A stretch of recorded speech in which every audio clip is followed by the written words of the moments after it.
Friends, I welcome you all to Skylux Civils Academy. Friends, we all know that US has decided to withdraw its forces by 9/11, that is by 9 September this year. But recently, a happening that took place is that Joe Biden announced to accelerate the pulling out of majority of its forces by 4th July. 4th July is the day when the America or we can say the US is going to celebrate its Independence Day. So friends, in this video, we are going to understand that what is the reason that US has deployed its forces in Afghanistan and the overall history of Afghanistan, along with what will be its repercussions or what will be its significance to India. So friends, I have decided this video into 4 parts. The first part will be about Afghanistan. Second will be about what is the history of it. Third, what is the use of US forces in Afghanistan, and fourth, its repercussions or we can say its significance for India. So friends, let's start. The first, I want you to look into the map of the Afghanistan. Friends, if you look move towards the northwestern part of India, there is a small country that is Afghanistan. Friends, let's talk about Afghanistan. The first and foremost thing that I would like to tell you about that Afghanistan is often called the graveyard of empires. Graveyard means tabut. So why it is called so? It is called so because it is often said that Afghanistan is easy to invade, difficult to conquer, and impossible to rule.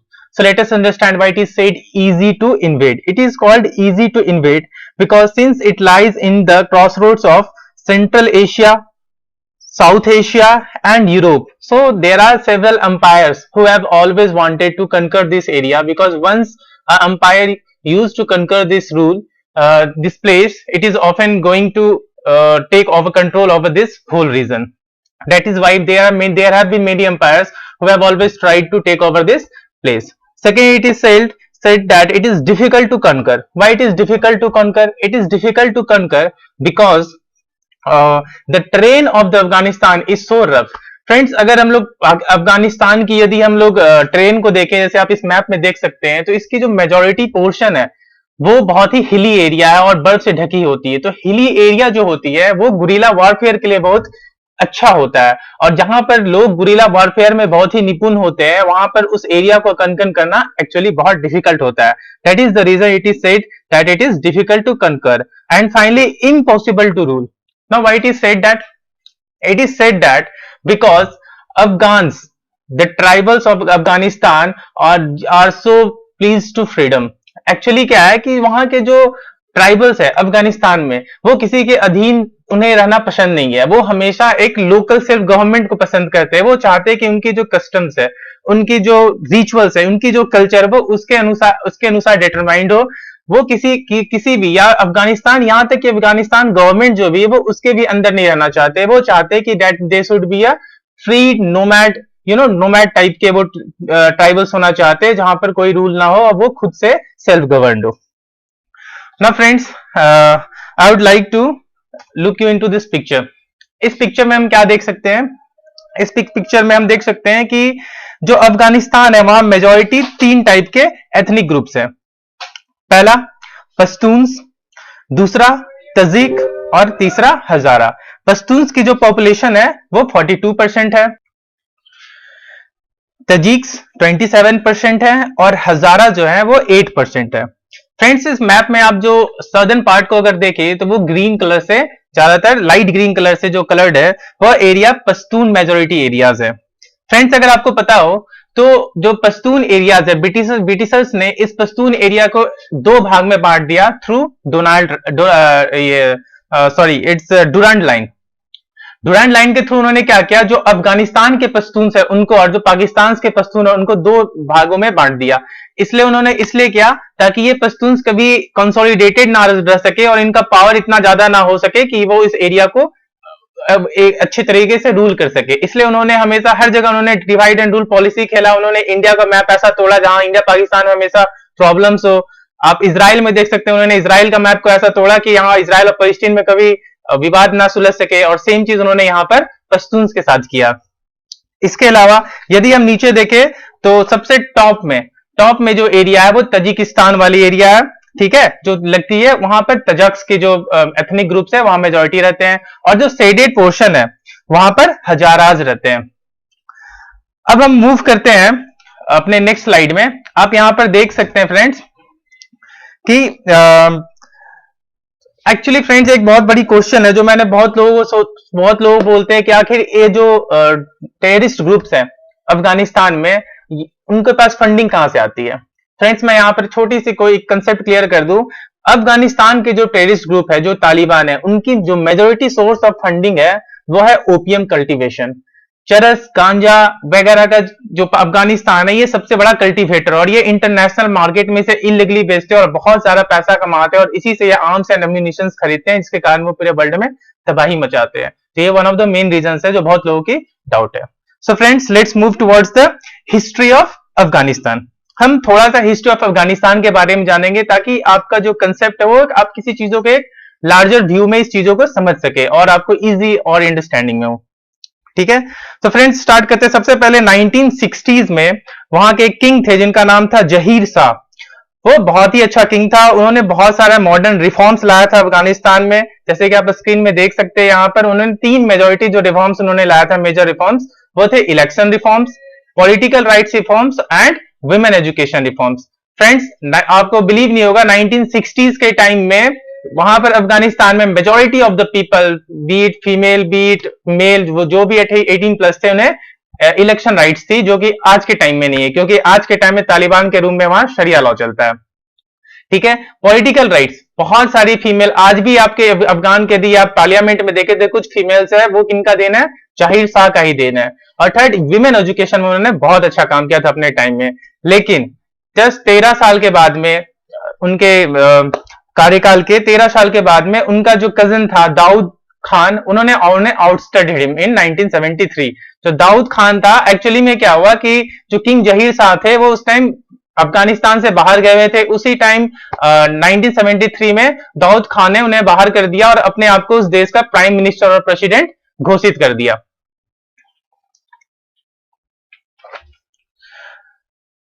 After what happened, after that the Daud Khan ruled in Afghanistan for 5 years, but the resentment gave rise to a revolt in 1978। क्योंकि उनका जो rule था वो बहुत ही अच्छा rule नहीं था, वो बहुत ही रिप्रेस करते थे, तो उसको लेके लोगों में एक हमेशा विद्रोह की भाव रही थी, और अंत में 1978 में एक विद्रोह हुई और दाऊद खान को हटा दिया गया, और वहां पर कम्युनिस्ट रिवॉल्यूशन हुआ 1978 में। तो 1978 में पहला काम क्या हुआ, पहला काम ये हुआ कि the communist party of Afghanistan organised a coup against Daud Khan. ठीक है, अब कम्युनिस्ट पार्टी जब 1978 में आई अफगानिस्तान में, तो उन्होंने जो मॉडर्नाइजेशन जो कि किंग जहीर शाह ने स्टार्ट किया था उसे उन्होंने कंटिन्यू रखा, लेकिन उसके साथ ही उन्होंने लैंड रिफॉर्म्स लाया। अब लैंड रिफॉर्म्स क्यों लाया, क्योंकि फ्रेंड्स अगर आप कम्युनिस्ट पार्टी के आइडियोलॉजी को देखें तो they believe that all resources should belong to the state, and second that there should be equal distribution of resources among the people। तो ये क्योंकि इनके कोर आइडियोलॉजी में आती है, तो कम्युनिस्ट जो पार्टी थे उन्होंने क्या किया, अफगानिस्तान में भी ये रिफॉर्म्स लाने का ट्राई किया। अब क्योंकि मैंने आपको पहले ही बताया कि वहां के जो अफगानिस्तान के जो ट्राइबल्स होते हैं उनको इंडिपेंडेंस बहुत पसंद है, उनको वो अपने कल्चर और रिचुअल्स में ज्यादा भरोसा करते हैं, उसी के अनुसार वो चलना चाहते हैं, वो किसी के भी कानून के अंदर नहीं होना चाहते। तो उन्होंने इसका क्या किया, विरोध किया। A major revolt uprising took place। Now these uprising in several areas had a hard crackdown by the communist party at that moment in Afghanistan। इस कम्युनिस्ट पार्टी ने जब हार्ड क्रैकडाउन किया तो उसमें यूएसएसआर ने उन्हें बहुत ही हेल्प किया। क्यों? पहले तो उन्होंने हेल्प किया कैसे, एडवाइजर्स मतलब थ्रू इंटेलिजेंस, और दूसरा क्या किया, थ्रू इक्विपमेंट। उन्होंने बहुत सारे इक्विपमेंट भी कम्युनिस्ट पार्टी जो अफगानिस्तान में थी उन्हें प्रोवाइड किया, लेकिन थोड़ी टाइम होते हुए उन्हें यह फील हो गया था कि नहीं, अब जो कम्युनिस्ट पार्टी जो अफगानिस्तान में है वो इस रिवॉल्यूशन को नहीं रोक सकती है। तो उन्होंने क्या किया, 1979 में रशिया ने अफगानिस्तान में इन्वेड कर दिया। वो अपने आर्मी के साथ में, तोप्स टैंक्स के साथ में गए और उन्होंने अफगानिस्तान में कब्जा कर लिया। अब क्या कि जो ये थे रशियन आर्मी थी वो सिर्फ रूरल एरियाज में कब्जा कर पाई थी, लेकिन जो अर्बन एरियाज थी, उन्होंने अर्बन एरियाज में कैप्चर कर पाया था, क्योंकि वो प्लेन्स में होते हैं मेनली और वो हाईली डेवलप्ड सिटीज होते हैं, तो वहां रोड्स की व्यवस्था होती है, तो उन टैंक्स वगैरह ले गए और वहां पर उन्होंने इजिली कब्जा कर लिया। लेकिन जो हिंटरलैंड्स थी अफगानिस्तान में, जो विलेजेस थे, वो क्योंकि बहुत ही रफ टेरेन में बनी होती है, तो वहां तक टैंक्स वगैरह जा नहीं सकते, इसलिए वो सब एरिया जो था वो इनके रूल से बाहर था। ठीक है फ्रेंड्स, पहले हम जानते हैं कि सोवियत यूनियन क्यों, आखिर सोवियत यूनियन का क्या क्या रीजन था, सोवियत यूनियन ने 1979 में अफगानिस्तान में इन्वेजन क्यों कर दिया। तो इसके पीछे दो रीजन है। सबसे पहला ये रीजन है कि वो चाहते थे, क्योंकि आपको पता है कि 1979 के टाइम में कोल्ड वॉर चल रहा था यूएस और यूएसएसआर के बीच में, ठीक है, और क्योंकि ऑलरेडी अफगानिस्तान में एक कम्युनिस्ट गवर्नमेंट थी, तो वो चाहती थी कि ये गवर्नमेंट स्टेबल रहे। जब उन्हें लगा कि ये गवर्नमेंट स्टेबल नहीं होगी, और तो उन्होंने क्या किया, वहां पर अपना आर्मी उतार दिया ताकि ज्यादा ज्यादा जगह पर कम्युनिज्म रह सके, as an cold war mentality. Next क्या था फ्रेंड्स, अगर आप मूव करें टुवर्ड्स ईस्ट, तो वहां पड़ती थी ईरान, और ईरान में 1979 में एक इस्लामिक रिवॉल्यूशन आया। ठीक है फ्रेंड्स, और जो इस्लामिक रिवॉल्यूशन आया, तो उससे रशिया को यह डर था कि अगर हो सकता है कि कल को ये इस्लामिक रिवॉल्यूशन ईरान से सटा हुआ है अफगानिस्तान, अभी अफगानिस्तान से थ्रू जो तजाकिस्तान और जो सेंट्रल एशिया वाली कंट्री थी, जो पहले यूएसएसआर की जो एरिया थी, उन्हें डर था कि कहीं वो अफगानिस्तान के थ्रू यूएसएसआर में ना आ जाए। इसलिए एक तरीका था उनका, एक कंटेनमेंट स्ट्रेटेजी था, ठीक है, कि वहीं पर कंटेन कर दो जहां से ये आगे बढ़ ही ना पाए। तो ये दो मुख्य रीजन था जिसके कारण कि यूएसएसआर आर्मी जो थी उन्होंने अफगानिस्तान में इन्वेड किया। अब क्या हुआ, अब हुआ यूं कि जैसे ही यूएसएसआर जो या Russian army you can say, जैसे ही यूएसएसआर के आर्मी ने इन्वेड किया अफगानिस्तान में, there was a cry for holy war. Cry for holy war ये क्या होता है, तो ये इसका सबसे अच्छा बढ़िया एग्जांपल आप ले सकते हैं अभी रिसेंटली 2014-15 में जो इराक में जो आईएस ने क्या किया था। आईएस ने कहा कि दुनिया के जितने भी मुसलमानों हैं, आप एक होली वॉर के लिए आपको बुलाया जा रहा है, आइए अपना योगदान दीजिए और इस्लाम को बढ़ावा दीजिए। तो उन्होंने सेम काम वहां पर जो पहला इसका स्टार्टिंग था वो अफगान वॉर के टाइम में हुआ था। तो हुआ क्यों, all the disparate tribes, rebels groups and warlords joined hands to fight the godless invader. Why it is called godless invader? It is called godless invader because communism में there is no god, they don't believe in god, they are atheist people mainly. ठीक है, मुजाहिदीन जो एक word जो बहुत famous है आज के टाइम में भी, वो एक्चुअली मुजाहिदीन वर्ड्स उस टाइम बहुत फेमस हुई थी, और उसका मतलब होता है फाइटर्स इन अ होली वॉर, या उसके कहते हैं जिहाद के लिए जो फाइट करते हैं उन्हें कहते हैं मुजाहिदीन। तो क्या हुआ कि youth from all over world flock to the country to fight the holy war. ठीक है, दिस होली वॉर जो कि अफगानिस्तान में विद्रोहियों के द्वारा किया गया था, और जो यूथ बहुत सारे कंट्री से आए थे, they were supported by Pakistan, Saudi Arabia, Turkey, China, USA etcetera etcetera. थोड़ा सा हम जान ले बैकग्राउंड कि आखिर इन सारे कंट्रीज ने क्यों इस विद्रोह को सपोर्ट किया था। अगर हम सबसे पहली बात करें पाकिस्तान की, तो पाकिस्तान एक्चुअली में, क्योंकि Pakistan Afghanistan is a northern country, northern part lies in the northern part of Afghanistan, तो अफगानिस्तान की शुरू से ही मंशा रही कि वो अफगानिस्तान में अपना रूल रखे, डायरेक्टली और इनडायरेक्टली काफी ज्यादा उनका इन्फ्लुएंस हो। तो उनको पता था क्योंकि अब यहाँ सोवियत आर्मी आ गई है तो उनका इन्फ्लुएंस खत्म हो रहा था, तो इसलिए one of the main reasons ये था कि वो चाहती थी कि इनको जितना जल्दी बाहर निकाला जाए। दूसरी बात क्या है फ्रेंड्स, दूसरी बात कोल्ड वॉर के टाइम में अगर आपको पता हो तो पाकिस्तान यूएसए की तरफ था, क्योंकि इंडिया तो उस टाइम नॉन अलाइंड मूवमेंट था। इंडिया ने कहा कि मैं किसी के, ना मैं यूएसएसआर की तरफ हूं ना मैं यूएसए की तरफ हूं, ठीक है। India believed in the non aligned, ठीक है, अलाइनमेंट। तो क्या हुआ, since Pakistan was sided to the US, तो वो क्या कहते थे, रशिया के अगेंस्ट थे, इसलिए ये one of the other reason था कि उन्होंने अफगानिस्तान के होली वॉर को सपोर्ट किया था। अगर यूएसए का बात करें तो उस टाइम कोल्ड वॉर का पीरियड था, तो ऑलरेडी वर्ल्ड दो ब्लॉक्स में बटी हुई थी, एक था कैपिटलिज्म और एक था कम्युनिज्म, कहे तो एक यूएसए की साइड और एक यूएसएसआर की साइड। तो ऑलरेडी यूएस आर्मी अफगान को सपोर्ट करने में उनका बनता ही था करना। थर्ड क्या है, चाइना। अब बहुत सारे लोग सॉल्व हो गए सुन के कि चाइना ने भी सपोर्ट किया था यूएसए को अगेंस्ट अफगानिस्तान को अगेंस्ट यूएसएसआर। आज के टाइम में अगर देखें तो यूएसएसआर और चाइना एक they are said to be almost a single unit. ये बहुत ही करीब है आज के टाइम में। लेकिन फ्रेंड्स अगर आपको पता हो, अगर आप इतिहास में देखें तो 1969 में there was a war that took place between the China and the USR regarding a certain piece of land. तो उस टाइम 1969 में क्योंकि चाइना और यूएसएसआर के बीच में एक छोटा सी वॉर हुई थी और तब से इनके दोनों के रिलेशंस के बीच में काफी खटास बढ़ गई थी। तो ये एक रीजन था कि चाइना ने भी अफगानिस्तान में जो रेबल ग्रुप्स थे उनका सपोर्ट किया था अगेंस्ट यूएसएसआर।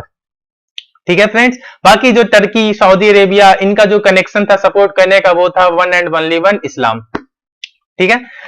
अब फ्रेंड्स उस टाइम में अगर आपको याद हो तो उसामा बिन लादेन ये एक प्रोडक्ट था इसी वॉर के, यूएसएसआर के इन्वेजन का। एक्चुअली में अगर इस बंदे के बारे में जाने तो ये उसामा बिन लादेन ही belongs to a very rich family. ठीक है, ये जो बंदा था ही belongs to a very rich family. और क्या हुआ था इसके साथ में, ये जो bin Laden group construction company है सऊदी अरेबिया का, वो इसके मालिक का बेटा था। ठीक है, जब उन्होंने वर्ल्ड में होली वॉर का डिक्लेरेशन किया, कॉल किया, they called for a holy war, इसने भी अपना बोरिया बिस्तरा बांधा और ये भी पहुंच गया Afghanistan to fight the cause. और वहीं से फिर ये पार्ट बन गया अलकायदा का, और एक टाइम में अलकायदा का ये बहुत ही कमांडर, बहुत ही स्ट्रिक्ट, बहुत ही पावरफुल कमांडर बन गया था। इसके बारे में आपको आगे बताऊंगा। ठीक है फ्रेंड्स, इसके बाद अगर सोवियत आर्मी को जो सबसे भारी पड़ा, अगर किसी कोई चीज जो सबसे भारी पड़ा वो पड़ा स्टिंगर मिसाइल। स्टिंगर मिसाइल की यदि आप बात करें तो स्टिंगर क्या है कि एक लॉन्चर है जिससे मिसाइल लॉन्च होती है, that is also mean to destroy the helicopters and the military planes. ये मिलिट्री प्लेन्स और हेलीकॉप्टर्स को बहुत इजिली गिरा देता था। अब क्योंकि ये कबीले थे, इससे पहले अफगानिस्तान के ट्राइबल्स, उनके पास कुछ होता है था, तीर धनुष चलाएंगे या ज्यादा ज्यादा AK-47 चला लेंगे, लेकिन इससे ना वो हेलीकॉप्टर गिरा सकते थे, ना वो एरोप्लेन गिरा सकते थे, ना ही वो मिलिट्री प्लेन्स गिरा सकते थे।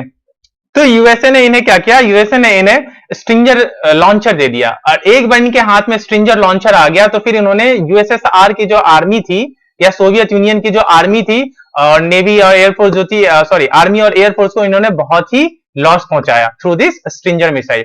तो फ्रेंड्स अगर आपको लगता हो कि अगर अफगानिस्तान में यूएसए है या फिर आज के टाइम में यूएसए एक ऐसा कंट्री है जो कि टेररिज्म के अगेंस्ट फाइट कर रहा है, तो आप गलत है। फ्रेंड्स वर्ल्ड में कहीं भी अगर ज्यादा अनस्टेबिलिटी है ना, तो उसके पीछे अगर कोई कंट्री है तो first and foremost is the USA. USA ने हर जगह इनस्टेबिलिटी फैलाया, हर जगह अगला जो अगेंस्ट जो ग्रुप होता था, जो विद्रोही ग्रुप होता था, उनको उन्होंने आर्म किया। और आज के टाइम में वही सारे कंट्री यूएसए के वही सारे जो टेररिस्ट ऑर्गेनाइजेशन है वो यूएसए के दुश्मन हुए फिरे। तो this stringer missile was a great game changer in the Soviet army invasion. इसके बाद क्या हुआ फ्रेंड्स, फाइनली 10 साल बाद कहते हैं इन 1989 यूएसएसआर को यह समझ में आ गया कि यहां पर जितना बेनिफिट है उससे ज्यादा यहां पर लॉस है। तो उन्होंने क्या किया, अपना आर्मी को विड्रॉ करना स्टार्ट कर दिया। कहां से, अफगानिस्तान से। फ्रेंड्स जैसे ही यूएसएसआर ने अपनी आर्मी हटाई अफगानिस्तान से, क्या हुआ, वहां पर एक सिविल वॉर छिड़ गया। क्योंकि पहले भी बहुत सारे ट्राइबल्स, बहुत सारे एथनिक ग्रुप्स के अपने ट्राइबल्स थे और उनके बीच में पहले भी वॉर होती थी। लेकिन जब यूएसएसआर आया तो उनको लगा कि यार this is a holy war, क्योंकि ये एक अदेइस्ट स्टेट है जो कि इस्लाम पे, उनको ऐसा लगा कि इस्लाम पर वॉर हो गया। तो वो सारे ट्राइबल्स ग्रुप्स जो थे वो एक टाइम के लिए इकट्ठा हो गए थे together so as to fight the USSR. ठीक है, लेकिन जैसे ही यूएसएसआर बाहर गया, ये फिर से क्या किया, आपस में फाइट करने लगे। ठीक है, और बहुत सारे जो ट्राइबल्स ग्रुप्स थे आपस में फाइट करने के बाद में जो एक लीडर जो उभर के आया, जो एक पार्टी जो उभर के आया, वो था तालिबान। ठीक है, तालिबान जो था वो एक मेजॉरिटी विक्टोरियस इमर्ज हुआ।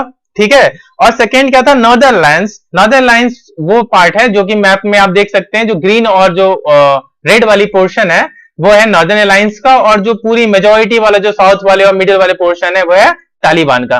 ठीक है, तो नॉर्दर्न अलायंस जो थे वो एक सेकेंड पार्टी थे जो कि जिनका काफी अच्छा इन्फ्लुएंस था। ठीक है फ्रेंड्स, अब हम जानते हैं पहले तालिबान के बारे में।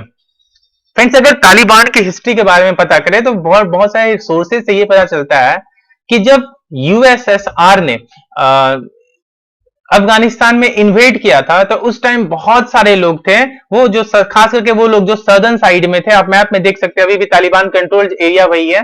सदर्न साइड में खास के जो बहुत सारे लोग थे वो इनफिल्ट्रेट करके पाकिस्तान चले गए। पाकिस्तान ने क्या किया, पाकिस्तान में उस टाइम मिलियंस ऑफ अफगान्स के जो सदर्न पार्ट में जो रीजन थे पश्तून्स, उन्होंने उनको क्या किया, शरण दिया, ठीक है। और उन्होंने वो जो बहुत सारे खास करके जो बच्चे और जो लेडीज थे उनको तो मेल्स थे वो वहां पाकिस्तान में छोड़ गए, और फिर वो मेल्स जो सारे थे वो अफगानिस्तान में फाइट के लिए चले गए। तो वो बच्चे और लेडीज थे, उनका ऊपर कोई नहीं था उस टाइम। तो पाकिस्तान ने क्या किया, इन बच्चों को मदरसा में डाल दिया, ठीक है। और मदरसा में इन्हें बहुत ही बहुत ही कट्टर विचारधाराएं सिखा गया। आज का जो तालिबान का जो, क्योंकि तालिबान किस में रूल करता है, तालिबान शरिया रूल में करता है। तो अफगानिस्तान में मदरसा में इन्हें शरिया रूल के बारे में बताया गया, ठीक है। और शरिया रूल क्योंकि आपको पता है ये बहुत ही रेडिकल है, ठीक है। तो अफगानिस्तान के यही बच्चे जो वहां से जो पढ़ के निकले थे वो फर्दर में आगे जाकर उन्होंने क्या किया, जब वो बड़े हो गए तो वो जाके अफगानिस्तान में गए और उन्होंने बहुत सारे मेजोरिटी एरिया को क्या किया, आइडियोलॉजिकल, इनका जो कनेक्शन था तब अब तालिबान का वो था ideologically, they believe in Islamic state, they believe in sharia law. तो क्या किए, वो सारे लोगों को कंसोलिडेट किया, उन्होंने बहुत सारे एरिया में फाइट किया और बहुत सारे एरिया को कब्जा कर लिया। किसने, तालिबान ने। तो ये तालिबान का एक छोटा सा हिस्ट्री जिससे आप समझ सके कि आखिर ये इतना रेडिकल क्यों है। फाइनली क्या हुआ, फाइनली 9/11 अटैक कहे तो 11 सितंबर 2001 को यूएसए की जो ट्विन टावर सेंटर, इसे हमने वर्ल्ड ट्रेड सेंटर भी कहते हैं, वहां पर एक अटैक हुआ जो कि अलकायदा के द्वारा कैरी आउट किया गया, ठीक है। उन्होंने क्या किया था, 2 एरोप्लेन्स को ट्विन सेंटर्स में इस एंगल में क्रैश करवाया था कि पूरी की पूरी twin centre world trade centre वो निस्नाबूद हो गई, ठीक है। जैसे ही यह आप देख सकते हैं इस पिक्चर में, अब जैसे ही ये हाल हुआ, उस टाइम के जो यूएसए के प्रेसिडेंट थे जॉर्ज बुश, उन्होंने एक बहुत ही फेमस स्लोगन दिया था। उन्होंने कहा था either you are with us or you are against us, means there is no middle path, ठीक है। ऐसा ही से इंडिया आज के टाइम में डिप्लोमेसी में करता है कि जब भी पैलेस्टीन का सपोर्ट करना, इजराइल के सपोर्ट में करना, वो किसी के सपोर्ट में वोट नहीं करता, बोलता है मैं किसी की तरफ नहीं हूं। उस टाइम इंडिया बोलता था मैं non aligned movement, I am neither with USSR neither with USA. तो यूएसए ने डायरेक्ट बोला था या तो आप हमारे साथ है या तो फिर हमारे अगेंस्ट है, या तो आप हमारे दुश्मन है, ठीक है। और उन्होंने क्या किया था, जॉर्ज बुश ने तालिबान से कहा था कि आप क्या करो, आप अलकायदा के जो चीफ है उस टाइम थे ओसामा बिन लादेन, उन्हें हमें हैंडल कर दो, ठीक है, just handle him to us. But what happened, actually the Taliban ignored it, ठीक है। तालिबान ने कहा कि ना मैं इसे हैंडल नहीं कर सकता, ठीक है। तो उसी टाइम 2001 में ही यूएस ने क्या किया, पाकिस्तान अफगानिस्तान में इन्वेड कर दिया, उन्होंने अपना फोर्सेस वहां उतारा और उन्होंने बहुत ही बुरी तरह से तालिबान जो भी कंट्रोल्ड एरिया था वहां पर बॉम्बिंग की। इस तरह जो तालिबान का जो पैठ था वो कमजोर होता रहा और धीरे धीरे उसके जो फाइटर्स थे वो गांव में या हिंटरलैंड जाकर छिप गए। और उस टाइम में एक सर्टेन वहां पर गवर्नमेंट बैठाई गई यूएसए के द्वारा, जो कि नॉर्दर्न अलायंस की गवर्नमेंट थी। उस टाइम उसके जो हेड थे वो हमीद करजई थे, जो कि प्रेसिडेंट 2014 तक रहे। 2014 में वो हट गए और फिर अभी के टाइम के जो है अशरफ गनी, वो 2014 में अफगानिस्तान के प्रेसिडेंट बन गए। फाइनली दोस्त, अमेरिका लगभग 2011 में ओसामा बिन लादेन को मारने में कामयाब हुआ। ओसामा बिन लादेन एक्चुअली में पाकिस्तान के अबोटाबाद में पाया गया और वहां पर यूएसए के जो नेवी थी उन्होंने उसे मौत के घाट उतार दिया। अब हम जानेंगे what is the situation after 2014। तो 2014 के बाद अशरफ घानी गवर्नमेंट आई, ठीक है। और उन्होंने जो वहां पे जो फोर्सेस थी ISAF कहे तो international security alliance forces, force ये इंटरनेशनल सिक्योरिटी अलायंस फोर्स है, that is actually a compilation of NATO forces who are stationed in Afghanistan, ठीक है। तो ISAF ने क्या किया, वो transfer security duties to Afghan security forces, क्योंकि उन्हें लगा कि हम जिस मकसद से आए थे ओसामा बिन लादेन को मारने, वो पूरा हो गया, ओसामा बिन लादेन मर गया। और क्या करना है अब हमें, क्या करना है अब हमें जो अफगान फोर्सेज है उन्हें थोड़ा सा मजबूत करना है और धीरे धीरे करके यहां से बाहर निकलना है। फ्रेंड्स, हमें पता है कि उस टाइम 2014 में ओबामा साहब थे अमेरिका के राष्ट्रपति। तो around 10,000 US troops remains to advise support Afghan army and counter terror ops, ठीक है। तो बाकी जो थे पहले बहुत ज्यादा अमाउंट में थे फोर्सेज, धीरे धीरे उन्होंने विड्रॉ करना स्टार्ट किया और उन्होंने लगभग 10,000 फोर्सेज रख दिया ताकि वो पाकिस्तान जो अफगानिस्तान जो आर्मी है उन्हें वो ट्रेंड कर सके, ताकि वो फ्यूचर में उस एरिया में स्टेबिलिटी मेंटेन रख सके। फाइनली क्या हुआ, Taliban split into 2 factions. There are 2 factions में एक जो फैक्शन था वो they believe in peace talks and second they believe in अराजकता, एनार्की, ठीक है। सेकेंडली क्या हुआ, उसी टाइम में ISIS has also captured some areas of the east, तो मतलब धीरे धीरे करके थोड़ा थोड़ा फैलाव होने लगा उनका। ठीक है, अब उसके बाद ओबामा के बाद में 2017 में, जनवरी 2017 में डोनाल्ड ट्रंप आए। अगर आप ट्रंप के आप इलेक्शन स्पीच देखिएगा 2016 में, 2016-17 वाले टाइम में, तो वो अपने इलेक्शन स्पीच में हमेशा बोलते थे कि यूएस गवर्नमेंट है वो अपनी फोर्सेस को फॉरेन लैंड्स में भेजती है, उसके कारण यूएस को इकोनॉमिकली भी बहुत लॉस हो रहा है और बहुत सारे फोर्सेस की वहां पर डेथ हो जा रही है। तो इनका जो इलेक्शन मैनिफेस्टो है, उन्होंने कहा था कि जो भी फोर्सेस जो देश से बाहर स्टेशन है, जिसमें अमेरिका का कोई ज्यादा स्टेक ना हो, मैं उन फोर्सेस को वापस अमेरिका में बुला लूंगा। तो ये वन ऑफ द रीजंस था, और फ्रेंड्स यही one of the majority reasons था कि आप देखे होंगे कि डोनाल्ड ट्रंप के टाइम में उन्होंने एक special envoy for US and Afghanistan peace talks के लिए उन्होंने अप्लाई किया था, जो कि थे जलमे खलीलजाद थे। ठीक है, उन्होंने बहुत सारे there has been several meetings between the USA and the Taliban in Qatar and various other countries also, but finally उनके टाइम में कोई सॉल्यूशन नहीं एक्चुअली वो पुल आउट नहीं कर पाए यूएसए फोर्सेस को फ्रॉम अफगानिस्तान। फाइनली जब वो पिछले साल जब वो इलेक्शन हार गए, तो जाते जाते उन्होंने एक बड़ा काम किया कि उन्होंने ये किया कि उन्होंने एक डेट फिक्स कर दिया कि by 9/11/2021 we are going to withdraw all the forces. अब सभी को उम्मीद था कि जो अपकमिंग प्रेसिडेंट है जो बाइडेन जो थे, वो उन्हें लगा था कि सब जो बाइडेन जब आएंगे तो भी ये इस जो उनके जो प्रोसेस है उसमें स्टे लगा देंगे और यूएस फोर्स है वो अफगानिस्तान में थोड़ी लंबी टाइम तक अभी टिकेगी। लेकिन जो बाइडेन ने ऐसा नहीं किया, उन्होंने इस डेट को मेंटेन रखा। उन्होंने कहा कि yes we are going to withdraw forces by 9/11, और रिसेंटली उन्होंने ये भी कर दिया कि 9/11 तो खैर ठीक है, हम फाइनली वहां से सारे फोर्स निकाल रहे हैं, लेकिन उन्होंने अभी और इस प्रोसेस को एक्सेलरेट कर दिया। उनका मानना है कि इंडिया यूएसए का इंडिपेंडेंस डे से पहले हम मेजोरिटी ऑफ फोर्सेस को ले आए। So friends, now we are going to understand how is it going to affect India. India में इसका कैसा इफेक्ट पड़ सकता है। तो सबसे पहला इफेक्ट बात यह है कि अगर क्योंकि अफगानिस्तान इंडिया का एक नेबरिंग कंट्री है जो कि नॉर्थ वेस्टर्न पार्ट में है, तो यदि इस एरिया में स्टेबिलिटी होगी तो definitely it is going to have a great repercussion for India। Second क्या है कि इंडिया को डर है कि पाकिस्तान ये जो अगर तालिबान रूल में आ जाए तो अफगानिस्तान ये तालिबान टेररिस्ट फोर्सेज है उसको इंडिया के अगेंस्ट यूज कर सके कश्मीर में इन्फिल्ट्रेट कराने के लिए स्पेशली। ठीक है, तीसरा डर क्या है कि यदि तालिबान रूल में आ जाए अफगानिस्तान में, तो वहां पर जो ओपियम कल्टीवेशन है वो उसको और बढ़ावा देगी, और उससे ज्यादा क्या होगा कि इंडिया में जो इलीगल ट्रेड है वो वेस्टर्न और अदर पोरस बॉर्डर जो भी इंडिया के, वहां से इंडिया में आने की चांसेस बढ़ जाती है। ठीक है फ्रेंड्स, अब हम जाने हैं कि what are India's stake in Afghanistan. आखिर इंडिया ने अफगानिस्तान में अभी तक किया क्या क्या है। ठीक है, ये बहुत ही इंपॉर्टेंट चीज है, बहुत लोगों को नहीं पता है। फ्रेंड्स, अगर आपको हम बताएं तो India has built several projects in Afghanistan. For example we can take the parliament building in Afghanistan is being built by India. ठीक है, there is a Salma dam which is also called India Afghanistan friendship dam, that is also built by India. There are several libraries, there are several roads and railway projects that has been built by India so that to improve the infrastructure of Afghanistan. Apart from that, India every year gives several line of credits and grants to Afghanistan government. ठीक है, India also sent millions of tons of grains every year to support the Afghanistan people.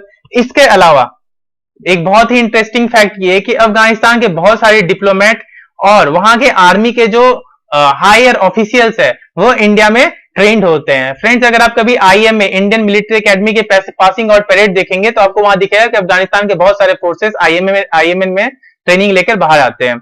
ये बहुत बड़ा एक friendly gesture है India की तरफ से फॉर अफगानिस्तान। इसके अलावा जो बॉलीवुड का पैठ अफगानिस्तान में बहुत ही अच्छा है, तो इससे इंडिया को एक सॉफ्ट डिप्लोमेसी का बेनिफिट मिलता है अफगानिस्तान में। ठीक है फ्रेंड्स, अब हम जानेंगे थोड़ा सा अफगान पीस टॉक्स के बारे में। Friends, first of all we need to know what is peace talk. Peace talk आखिर है क्या ये अफगान पीस टॉक। तो Afghan peace talk actually aims to find a middle path. We can say it is actually aims to find a middle path whereby the administration of Afghanistan can be carried out by a joint governance of Northern Alliance and Taliban, because we know since Taliban has influence in majority of the Afghanistan area, so now a time it cannot be ignored.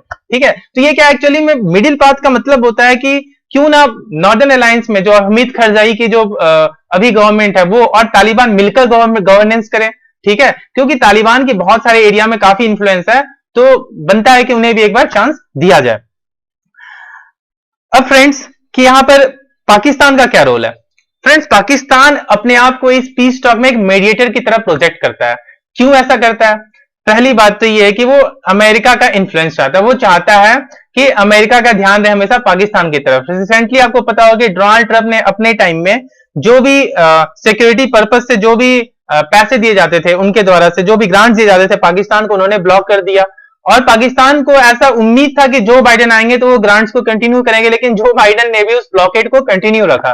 तो पाकिस्तान को लगता है कि अब वो शायद USA के लिए उतना स्ट्रेटेजिक इंपॉर्टेंट नहीं रह गया। इसी कारण वो क्या कर रहा है, यूएसए और पाकिस्तान अफगानिस्तान के बीच में एक पीस डील ब्रोकर्ड करने का ट्राई कर रहा है, ऐसा शो ऑफ कर रहा है कि I am the one who is going to be a brokered in this peace deal, ताकि जो यूएसए से ग्रांट्स आना स्टार्ट हो, वो जो बंद हुआ वो फिर से स्टार्ट हो जाए। पहली बात। दूसरी बात क्या है, पाकिस्तान खुद चाहता है कि अफगानिस्तान में तालिबान का गवर्नेंस में रोल हो, क्योंकि अभी के जो उनके नॉर्दर्न लाइंस के गवर्नमेंट है, अशरफ घनी गवर्नमेंट, ये जो साहब है ये पाकिस्तान से काफी खपा होते हैं और ये इंडिया की तरफ ज्यादा क्लोजर है, तो इससे पाकिस्तान को बहुत ज्यादा लॉस हो रहा है।